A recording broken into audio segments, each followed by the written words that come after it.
In Module 5, Week 6 and 7, we have a couple little things we're going to be adding to the wiki.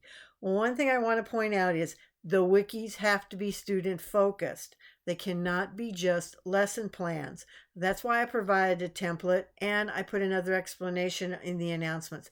Please make sure you review those and double check with me if you have any questions.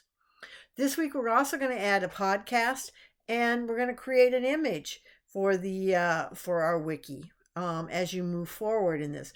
Both of these are two wonderful activities, and one thing I encourage you to do in using technology is to try AI.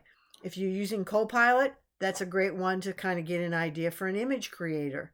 You can also use other ones. There's ChatGPT, Gemini, Grok. There's a lot of them out there. If you have any questions about that, don't hesitate to reach out so I can help you with that. But this week, too, we're going to be also doing a podcast. And those are kind of fun. Those are just voiceovers. And I'm sure most of you have listened to podcasts or even listened to audiobooks in the past. And that's kind of what we're going to be doing. One thing I want to stress, podcasts are never perfect.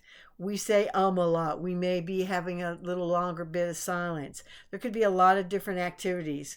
So don't worry about being perfect.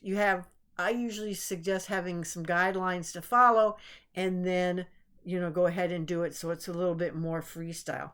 If you want to read from a script, that's fine too. But, just do what's comfortable for you because I know a lot of people are uncomfortable doing that.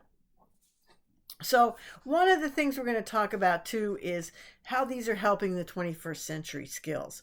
There's a really good couple good places to look for 21st century skills and some of the necessary needs for them in a site called commonsense.org. They provide a lot of lesson plans and a lot of ideas and some research about 21st century issues. Okay, so that's kind of what we're going to be doing in the next 2 weeks. A lot more activities, a lot more encouragement. A couple other websites you may want to look for doing graphics or images. You can do an infographic, you can do a chart. One of my favorite tools to use for this is Canva, canva.com. Okay? Any other questions? Don't hesitate to reach out. You have my cell phone number, you have my office hours. Looking forward to seeing what you come up with this week.